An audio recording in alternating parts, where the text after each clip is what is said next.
Yon, bitin. Magandang umaga po, mga kapatid. Praise God. At sa umagang ito po ay i-acknowledge natin ang presence ng ating kapatid, Kuya Ariel Aranzanso. Meron po tayong first-timer, si Sister Bien Zoe A. Castillo. Kamag-anak ko pala to. Ayan, pwede kang tumayo, sis, para, yan.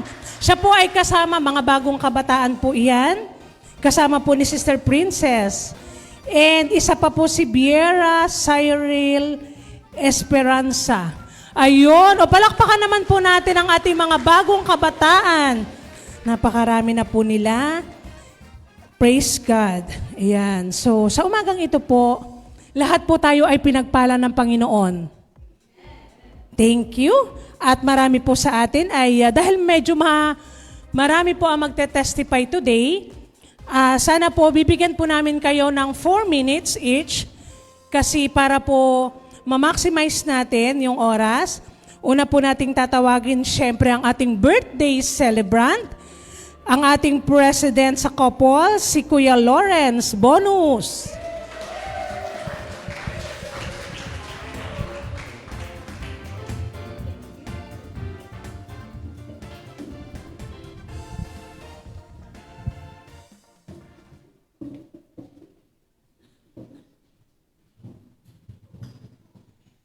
Hello, yan. Magandang umaga po sa bawat isa. So birthday ko nga pala nung kailan yun? Thursday. Yan, salamat sa Panginoon. 24 years old na po ako. Ayan, napakabuti ng Panginoon kasi alam niyo yung parang yung mga kabataan before, parang nilulok pag nakikita nila 42 yung mga taong nasa paligid nila, parang ang tanda-tanda na, 40 ka na, layo mo sa edad. Tapos, marirealize ko, ako na yung 40 ngayon na siguro sinasabi ng mga kabataan ngayon, matanda ka na, parang ganung tema na dati, last time, 18 years old ako, iniisip ko, malapit na akong lumampas doon sa playing career ko doon sa high school, sa varsity. Ako ngayon, parang 24 years ago, 24 years after, yun nga, 42 na. So, talagang pinagpapasalamat ko sa Panginoon. Sabi nga ni Madel, buti nga hanggang ngayong buhay ka pa kasi imagine niyo po nga yun ang mga nangyayari sa amin in the past, I don't know, 4 years na ba, 3 years na. Pero salamat talaga sa Lord na yung takot na nararamdaman ko before, talagang parang wala na, napawi na. Actually, nakapunta na nga ako ng banda doon na hindi na nababagabag. And talagang napakabuti ng Diyos kasi sa aming kalusugan, o nakakaramdam ako lately ng mga ano tawag doon? Ngayon ko lang kasi doon na nahihilo. Hindi ko alam kung dahil pa sa number 42 na kayo o dahil na, pero napaka-amazing talaga ng Lord. Minsan talaga buntong hininga ka na lang na parang iisipin mo, paano ako umabot sa ganitong edad? Kumbaga by the grace of God talaga. Yung mga maliliit na bagay, pero ngayon, pag talaga palang umiidad ka na, kahit maliliit na bagay, pinagpapasalamat mo sa Panginoon. Kaya sabi ko nga sa Lord, kung mamarapatin pa, bibigyan pa ng mas mahabang panahon, yung, alam mo yun, yung the rest of my life is talagang para sa Lord na lang talaga, sa service o kung ano man mga bagay na ipapagawa pa niya sa akin. So, yun, papasalamat ako sa Panginoon sa lahat, sa buhay, additional life sa aming buhay. Ayun, yun lamang po. Maraming salamat po. Amen. Praise God. Totoo po yun. Habang tumatanda ang tao, mas lalo natin na-appreciate kahit yung liit na detalye ng ating buhay. Kaya, yan. So, isa pa po, answered prayer po lahat ito mga kapatid. Si Thea Armintia.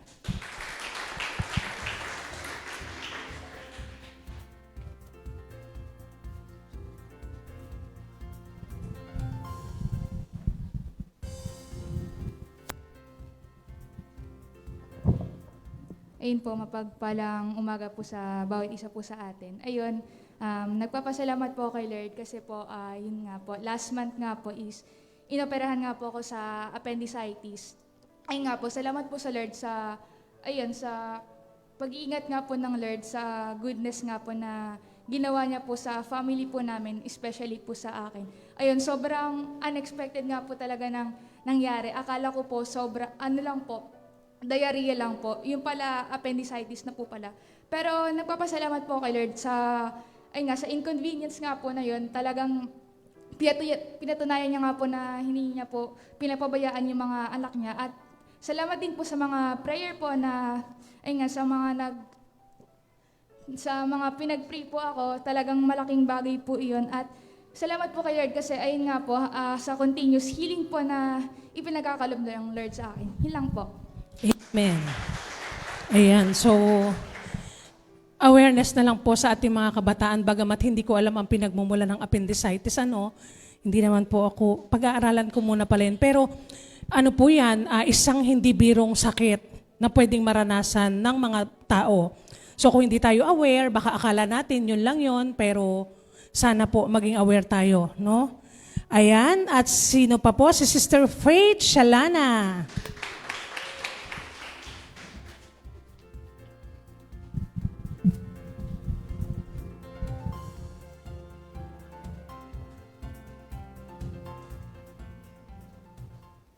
Ayan po, mapagpalang umaga po sa bawat isa. Ayun po. Papasalamat din po ako sa Lord. Ayun nga po. Sa almost 3 weeks po na naka-isolate po ako sa bahay. Dahil nga po sa chickenpox. Pero ayun po, papasalamat po ako sa Lord talaga sa pagsama niya po sa akin throughout ayun nga po, yung healing process ko po. And yun nga po na nagpapasalamat ko po talaga sa Lord na hindi po talaga siya totally parang sumabog po talaga sa katawan ko kasi ayun nga po na naagapan po agad ng gamot na pa-doktor po agad ako. And ayun, nagpapasalamat po ako sa Lord sa pag-provide niya po ng needs ko. Ayun po sa peace of mind kasi po talagang kumbaga, ang dalas po nung mga parang anxiety attack ko nung mga panahon na yun kasi nga po ang dami ko pong iniisip tapos ang hirap pong makatulog kasi nga po super uncomfortable po talaga sa pakiramdam. Pero ayun nga po, by the grace of God talaga po sinamahan niya po talaga ako ayun nga po dun sa pag-heal ko po. And ayun, papasalamat ako sa Lord kasi galing po ako ng hospital kahapon, nagpa-follow up, check up po ako. And ayun, praise God po dahil ayun, okay naman na po ako, free na po sa virus. And ayun, salamat din po ako sa Lord kasi sa pag-protect niya po sa family ko. And ayun, yung dalawa ko pong kapatid is hindi ko nga po nakasama ng 2 weeks po or 1 linggo po dahil nga po, ayun nga po, kailangan ko po mag-isolate sa bahay. And ayun, si mama lang po yung kasama ko lagi sa bahay. And ayun, most of the time, nakakulong lang po talaga ako sa kwarto. So, hindi ko po talaga maiwasang malungkot talaga ng sobra kasi hindi po ako sanay na hindi po maingay yung bahay. Pero ayun nga po, nagpapasalamat po ako sa Lord kasi nga po, kahit po mag-isa lang po ako, naramdaman ko pa rin po na nakasama ko po siya. Ayun po. Amen. Praise God. Okay. So yan, pag daw ang isang tao ay nagkaroon na ng chickenpox, hindi na naulit. Tama ba yon? Sabi nila. So yan. Okay. So malaking bagay ang kagalingan na nagmumula po sa ating Panginoon. And the last but not the least, syempre, hindi natin pa lalagpasin ang pagkakataon. Kuya Ariel Aranzanso.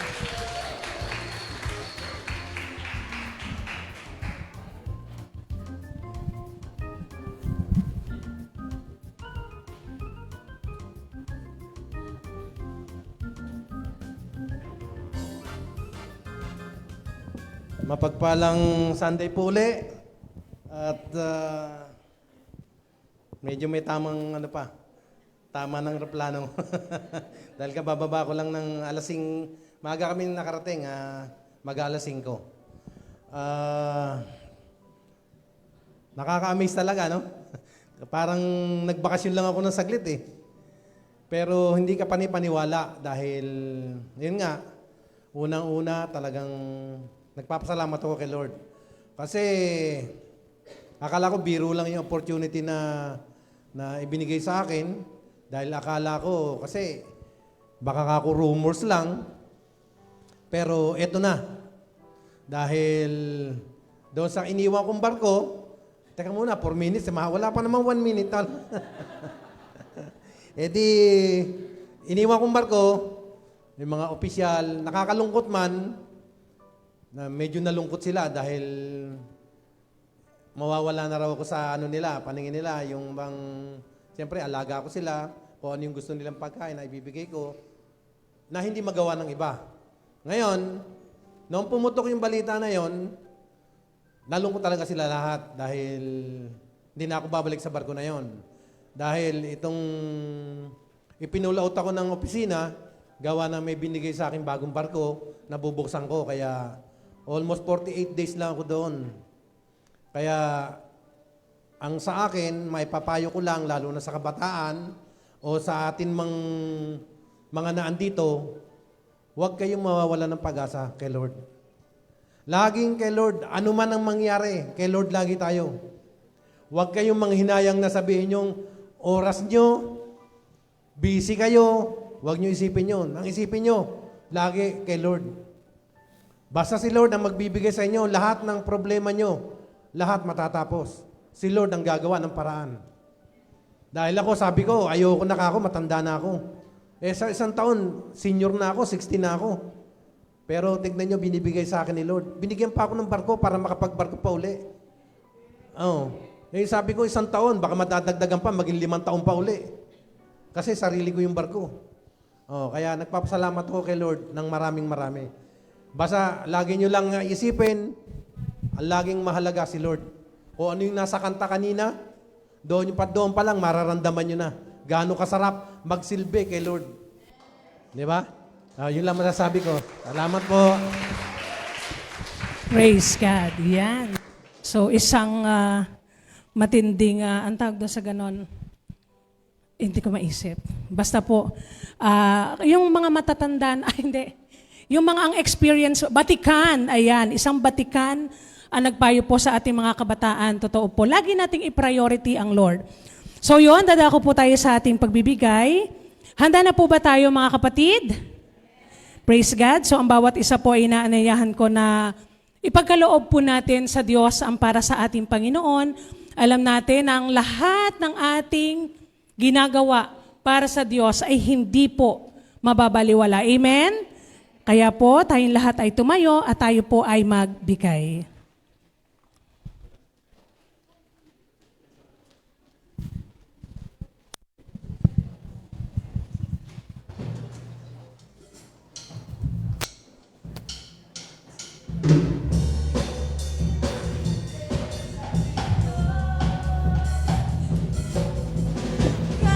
Kaya niyang gawin lahat. Kahirap sa tingin mo, kahirap ng buhay, walang imposible sa ating Diyos. Kaya ni Jesus na ikaw ay pagpalain, higit pa sa iyong inaasam, higit pa sa iyong hinihiling, ibibigay ng Diyos. Pangako niya'y totoo, sobra-sobrang pagpapala'y tanggapin mo. Halika na, magtiwala sa Kanya. Amen. Panalangin po natin, Panginoon, maraming salamat sa mga kaloob na ito. Hayaan mo, Diyos, na ito'y maging pagpapala po sa mga gawain na binubuksan at pagpapala rin po sa mga kapatid namin na hindi nakakalimot ipagkaloob ang para sa inyo. Pinupuri ka namin sa pangalan ni Jesus. Amen. Dadako po tayo sa ating breaking of the bread. Sa atin po mga usher, paki-prepare po. Sa ating pong pakikibahagi ng ating pag-alaala sa kamatayan ng ating Panginoon, kahapon, sa amin pong prayer and fasting, napag-usapan po namin yung Gethsemane experience. So alam po natin kung gaano kalaki ang sakripisyo na ginawa ng ating Panginoong Yesus sa krus ng Kalbaryo para po sa ikaliligtas ng marami. At alam niyo mga kapatid, ito ay isang katagumpayan para sa ating lahat, kalayaan para sa ating mga kasalanan. Sa umagang ito po, sa ating pag-alaala sa kamatayan ng ating Panginoon na ginawa doon sa krus ng Kalbaryo, at sa pamamagitan ng dugo na tumikis, mga kapatid, tayo po ay malayang makakalapit sa ating Panginoon. Alam din po natin na ang kapatawaran ay nakahanda para sa ating lahat na tumanggap sa ating Panginoon bilang Diyos at sariling tagapagligtas. Sa atin pong pakikibahagi ngayong umaga, ito po ay nais nating pahalagahan, gawing selebrasyon, dahil ito po ay isang bagay na magpapatunay na tayo po mga kapatid ay mahal ng ating Ama dahil ibinigay niya ang kanyang bugtong na anak na si Jesucristo.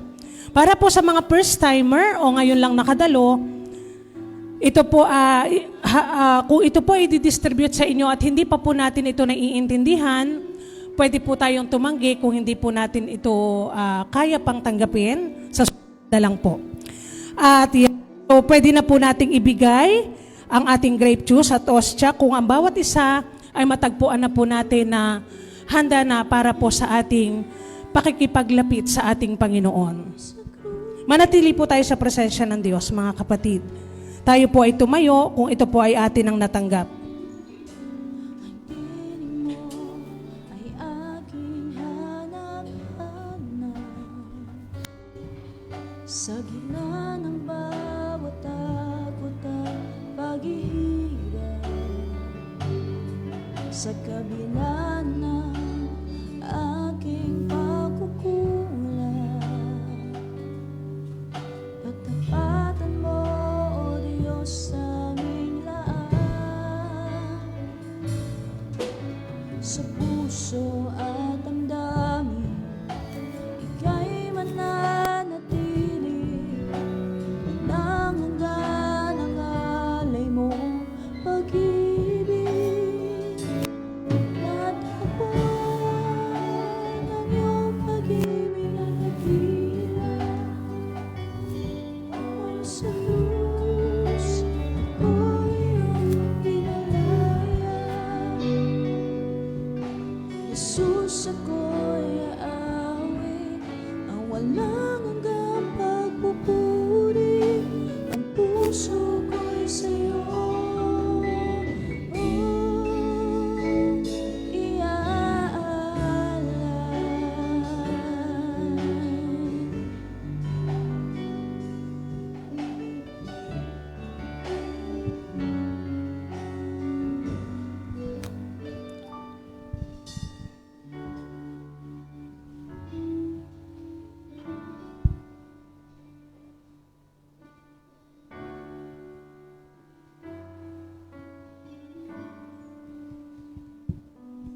Ito ang katuroang tinanggap ko sa Panginoon at ibinibigay ko naman sa inyo.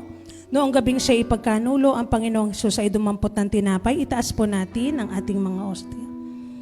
Nagpasalamat at pinagpirapiraso iyon at sinabi, ito ang aking katawan na inihahandog para sa inyo.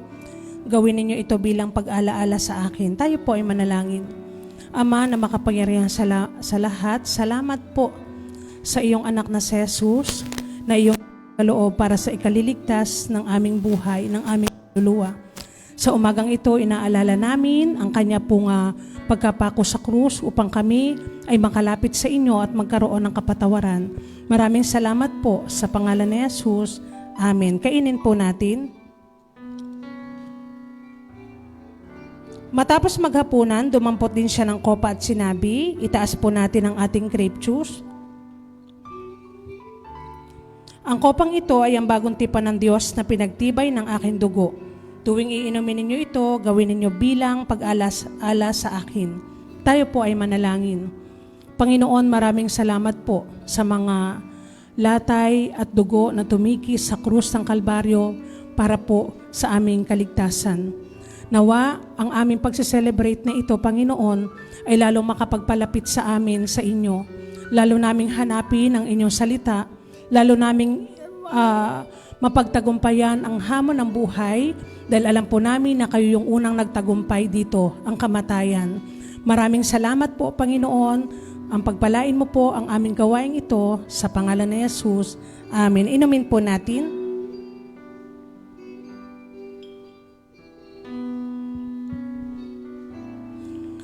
Sapagkat tuwing kakain kayo ng tinapay na ito at iinom sa kopang ito, ipinapahayag ninyo ang kamatayan ng Panginoon hanggang sa kanyang muling pagparito. Palakpakan po natin ang Panginoon. Ako'y natakbo na iyong pag-ibig na dakila. Doon sa krus, ako'y iyong pinalaya. Jesus, ako'y aawin na walang hanggang magpupuri. Ang puso ko'y sa'yo. Ako'y natakbo na iyong pag-ibig na dakila. Doon sa krus, ako'y pinalaya. Jesus, ako'y aawin na walang hanggang pagpupuri. Ang puso ko'y sa'yo.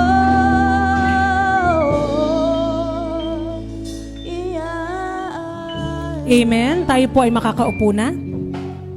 Praise God. Sa umagang ito mga kapatid, tayo po ay dadako na sa ating mapapakinggang salita ng Panginoon.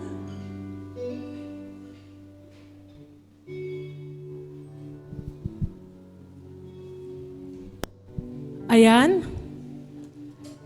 Okay. At ito po ay ibabahagi sa atin ng ating mahal na pastora. Ngayong buwan po, tayo po ay magdaraos ng Pastor Month, mga kapatid. So, yan, we acknowledge the presence of our pastor, dear pastor here. At ayun po, papakinggan natin ang salita ng Diyos sa pamamagitan ni Pastora Wen, Portugal. Palakpakan po natin ang Panginoon.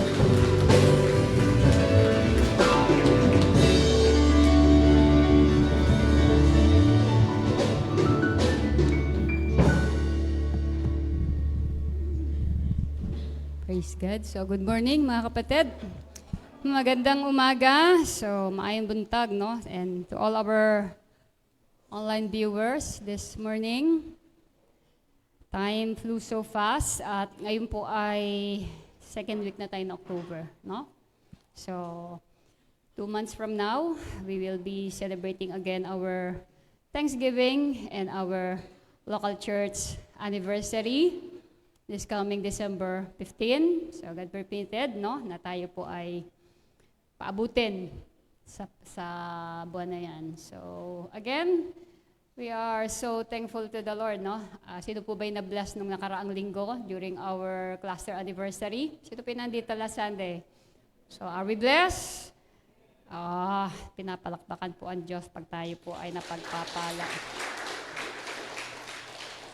Amen. So, we have met, yung pong ating mga kapatiran from Bicol, Rosario, Imus, Nasugbu. So, ang dami na po, no? At of course, our brethren here from Tansa.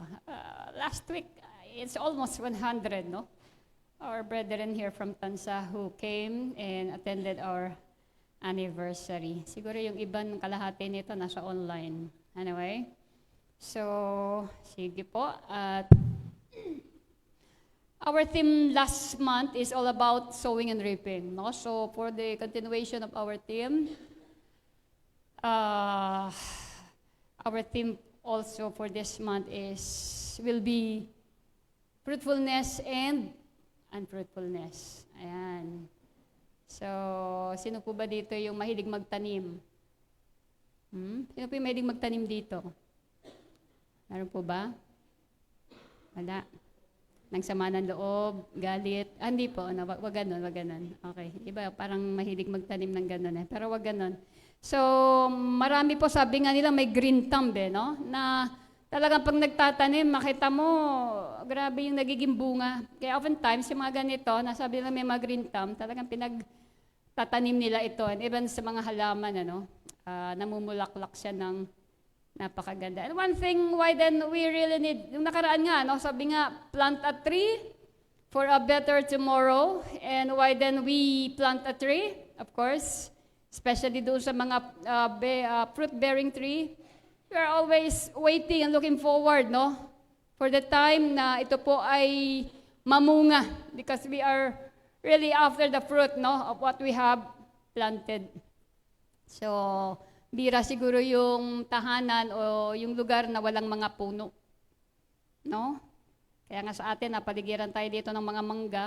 At pagdating talaga ng tagmangga, ayan na. Hindi naman po pauuna yung mga ibon sa atin, of course. No? So they were already there. Pero marami rin pong mga ibon na nandirito, no? Sa baba lang. Talagang nakikipag-unahan.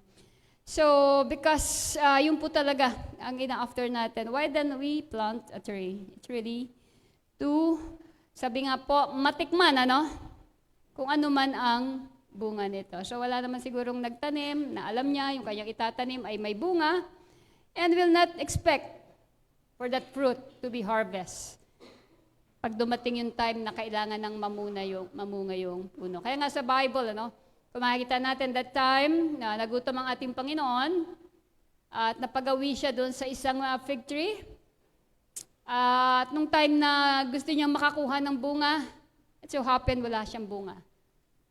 So, sabi ng Lord, sa susunod, pag hindi ka pa namunga, you will be totally cut off. So, even God is really expecting for the fruit. At sa atin pong mga Christians, yun din po ang gustong mangyari ng Panginoon. Because during the time we're in, sabi nga po, magkakaroon ng tinatawag na harvest. End time harvest, no? Talagang ang mga harvest lang yung may mga bunga. Nalala ko kasi doon sa Mindanao, ang dami pong mga maisan doon. Pag nagkakaroon ng harvest doon, yung mga magsasaka doon, and even sa mga dole, hindi talaga nakukuha kapag yung nakasabay ay bubot, no? Or ano lang siya. Tawag doon, yung parang tawag po dyan sa mais, parang balat lang, or yung kanyang, what is that? Yun na nga yun, no? Yung, hindi ko mabanggit. So, hindi siya napapasama sa harvest because wala siya talagang bunga. So, yun po. Now, sa atin din po as a Christian, ay napakahalaga na tayo po, we will not only be Christian, but we will become a fruitful Christian. Na? Kumbaga, ang Diyos ay mag-expect din ng bunga sa bawat isa sa atin. Okay? So, praise be to God. Again, good morning, at welcome po mga kapatid sa umagang ito. At natutuwa tayo talaga dahil si Brother Ariel ay nandito muli for the meantime. Okay, so let's talk about this. Sabi nga po, things that hinders a Christian from becoming fruitful. If the Lord is really expecting us to become fruitful, then we need to be very much aware, what are those things that will hinder us from becoming fruitful or becoming productive, no? Kasi yung bunga, naandyan na talaga yan. But oftentimes, it is the thing that hinders us. Kasi sa atin, as a Christian, sabi nga, we really need to bear fruit. But then, we need to be very, very much aware. What are those things that hinders or that will hinder us, from becoming fruitful? And sabi nga po, fruit in the Bible are meant figuratively. So, referring to the results of something like fruits of your labor. So pag sinabing prutas, ito po ay resulta. At sa atin po, we are always after the result. Tama po? Kapag nag-exam, tanong agad niyan after, ano yung result ng exam? Pag nagpa-check up, tanong agad, kumusta yung result ng exam mo, no? Okay ba? We're always after the result, di ba? So kapag may business, kumusta ba yung resulta ng business? Okay ba? So we're always looking for the result. And sabi nga po, no, fruit in the Bible are figuratively mean referring no to the result of something like fruits of our labor. Kasi napakahirap po sa lahat na nagpakapagal ka sa buong maghapon and then walang naging bunga yung pagpapagal. We toil, no, for nothing. But then God doesn't want us to toil for nothing, that our labor will be in vain, no? So, sige po. Kaya sabi nga, the result is what we look after because this will determine things that we are looking after. Ito naman talaga Parang magulang lang yan, di ba? Pinalaki mo yung anak mo, tinitingnan mo, ano bang naging result? Ano ba ang naging outcome doon sa pagpapalaki? So, of course, we will always be after the result of everything, diba? That we have invested, that we have instructed, or what we have labored for, no? So, sige po, at isopong tayo ay manalangin muna ngayong umaga. Father, once again, we thank you, Lord. Again, we will always declare every giving is a blessing, Lord. And thank you, Lord, for allowing us again to see this beautiful day, Lord. That we will again experiencing your great blessing, Lord God, favor. And thank you, oh God, Lord, that we will still, Lord, your purpose will be still be served still in our lives, oh God. And thank you, Lord God, for this beautiful, so kapupuyat. But then, kung makikita po natin sa story na to, hindi pare-pareho. Okay? Sabi dito, each according to his ability. Depende daw po doon sa abilidad. Kaya nga, kung minsan makikita natin, itong tao, ito ang naping gift. Depende sa abilidad yan. Pero pare-pareho lang yan. Na? So, at sabi dito, after a long time, of course, nung inintrasan niya, bumalik. No? Bumalik itong master para mag-settle na ng accounts. He is looking for the result. He is looking, no, for the fruit, for the outcome of what he has entrusted of these three servants, no? At sabi niya nga, doon sa first and second servant, sabi niya, well done. No? Nakita niya, good. Kita niya yung commendation ng Lord. And faithful servant, you have been faithful with a few things. I will put you in charge of many things. Grabe na, few things lang, pero malaki yung balik. Okay? Share your master's happiness. Alam niyo po sa atin, as Christian, kapag tayo po ay napagkatiwalaan ng Panginoon doon sa mga bagay na ininteresan, nagugulat tayo, nadadagdagan niyo binibigay. Tama po? Kaya pag dinadagdagan, huwag kayo tatanggi. Kasi yan ay blessing coming from God. Nakita ng Diyos, mapapagkatiwala ka. Dati pa, usher ka lang dyan, no? Maya-maya, nandito ka na sa harap. Nagpi-preacher one ka na. Why? Because God has found you faithful in what He has entrusted you. Diba? Makita mo, nadadagdagan Maya-maya, nakita mo, nagtatapik na. Sabi ng Lord. Diba? Sabi niya, parang yun yung commendation ng Lord dito You have been faithful with a few things. I will put you in charge of many things. Hanggang naging area leader ka na. Na? So, sabi niya, share your master's happiness. Alam natin mga kapatid, wala na pong magiging pinakamasayang taong mabubuhay dito sa mundo kundi yung taong naglilingkod sa Diyos. Do you agree with me? Tanungin mo nga yung katabi mo, naniniwala ka ba? Pinakamasayang tao is yung taong naglilingkod sa Diyos? Ano sabi niya? Hindi kasi yan sinabi niya, no? Pero totoo yan. Kaya pag may nakita kang taong lagi nakangiti, masaya, for sure, that person is really serving God. Pero pag nakakita ka ng taong napakalungkot, encourage mo mag-serve sa Lord para sumaya siya. Because nothing will give us true happiness aside from serving God. Doon lang po kasi pagmumula yan. Now, what happened then? Ito po may pangatlo No? Kita niyo yung isa 5, Itong isa ay dalawa. Pero pareho niyang kinumen. Hindi parehong dami, ano? Pero parehong nagbunga ito. Pareho niyang dinagdagan. Pero yung pangatlo, makita natin, you wicked. Grabe, ano? Grabe yung sinabi ng Lord dito. You wicked and lazy. Lazy servant. Masama na, tamad pa. Kaya pag tamad talaga, masama daw eh. Sabi ng Bible. Pag masama, tamad din. So, yun ang sabi ng Bible. Sabi niya, take the bag of gold. No? From him. Why? Ano nga ba nangyari dito? Kasi, actually, nakat ito eh, no? Pastor Archie, nakat. Nung tinanong niya kasi itong pangatlo, ang sabi nung pangatlo, sabi niya, nasaan ang tinubo? Sabi nung pangatlo, ayun pala, sorry. He said to the third servant, wala dyan. Kwento ko na lang. Natakot po ako. No, natakot ako, kaya binaon ko. Kasi alam ko, kinukuha nyo kahit hindi ninyo, yung inaani ninyo kahit hindi nyo itinanim eh, no? So, sabi ng Lord dito, alam mo pala, na kinukuha ko kahit hindi ko itinanim dyan.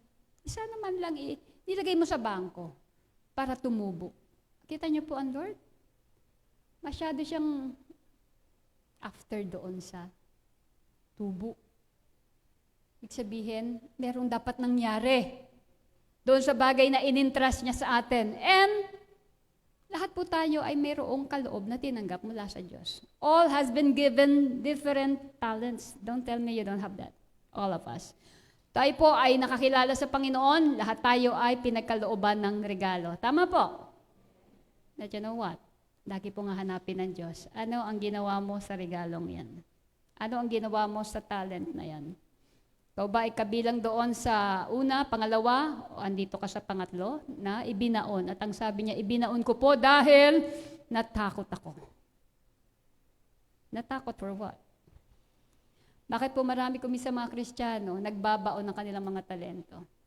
Hindi tumutubo. They don't use it. And just look, what will be the Lord's commendation for this? Hello. Hi. So, kung makikita natin, sabi nga ng Lord dito, ano? Pastor Archie, can we show that passage, please? Can we show that?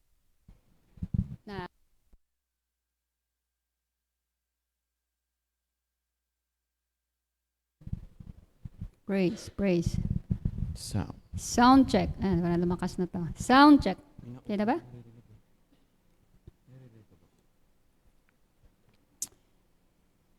So, sabi nga ng Lord, you wicked, lazy servant. Kita niyo po, take the bag of gold from him and give it. Ito ang medyo, alam niyo po, the saddest part here. Give it to the one who has 10 bags. For whoever has will be given more, and they will have an abundance. Whoever does not have, even what they have will be taken from them. Wala, nakukunan pa. Darating sa talaga sa time, ano, we will be a useless servant. Yung isa ay useful, but to the one who will not be using the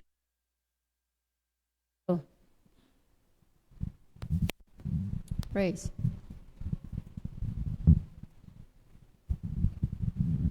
That God has given him, her, ay talaga pong totally kukunin. Alam niyo po, pag wala nang mapagagamitan sa atin, napakahirap po pag hindi po tayo nagagamit. Kahit naman siguro yung mga appliances sa bahay, who has an appliances here at home na hindi nagagamit, ano po nangyayari? Sisira. Diba? Tago ka ng tago. Hindi mo ginamit. Ganda-ganda, ang mahal. But the problem is, naka-display. Marami pong mga Kristiyano, naka-display lang. Hindi nagagamit. The tendency is masisira. Nawawala. Kaya makita mo yung mga gamit na gamit, sila yung mga talagang sabi nga, ini-enjoy, no? Yung mga talent, yung mga gift na ibinibigay ng Panginoon, at the more, dinadagdagan pa. Na? Yung mga talento, makita mo mamaya, nandoon na kung saan nakarating, nag-open na ng mga cell group sa children, mamaya nakita mo nandoon na sa ganito. Ay, mga ginagawa. Why then? It happened because God has added more. Pero yung iba, makita natin na wala na. Tala niyo po mga kapatid, kapag sabi nga wala na rin tayong paggagamitan, magiging useless tayo. Ano? Parang sabi nga sa Bible, yung asin kapag nawala na rin ang alat yan, it will be just crumpled down. Wala kasi siyang silbi. Di ba sa atin, pag hindi tayo nagagamit, no? Pakiramdam natin wala tayong silbi. Unlike kung tayo po ay nagagamit, alam mo, nagbubus po yun ng ating na may pakinabang tayo. Okay? So, sabi nga po, whoever does not have, even what they have, will be taken from them. So, we need to be very, very much aware, brethren, for all the things that hinders us from becoming fruitful. So, sabi nga po, God will be looking for the fruit of result of what He has entrusted us. No? Nung tinawag niya po itong 10 servants na to, and kasi nung dineliver niya itong 10 pounds, anong sabi niya? Ang bili niya kasi, be occupied till I come. Be occupied. Minsan, di ba? Kapag, saan niyo po ba na malibit nakikita yung word na occupied? Ang mga mahilig mag-aeroplano dyan sa laboratory. Nagpasok mo, occupied. Ibig sabihin, may gumagamit. Sabihin, sinabi ng Lord na be occupied, tayo ay may gumagamit sa atin. And the Lord is the one who is using us. Na? So, hanggang sa siya daw po ay dumating. Be occupied till He comes. So, God is expecting, all to become fruitful. Remember what happened? Actually, alam niyo po, because we have our journal, binabasa ko ito, dire-diretso ito eh. Itong parable na to, hanggang umabot siya doon sa 10 virgins. Have you noticed that? Notice lang to na nagbabasa. And I am encouraging you to please read our daily Bible reading, including the journal. No? So, sabi doon, didugtungan yan eh. Meron daw 10 virgins. Okay? Yung 5 wise, yung 5 foolish. And what makes the difference? Bakit yung isa naging wise, yung 5, at bakit yung 5 ay naging foolish? Dahil, yung 5 daw ay nagbaon ng langis, pero yung 5, nakontento na, complacent. Kumpiyansa. Okay na to, tama na siguro to. Di na ako kukulangin. Nakatulog. Pare-pareho namang natulog.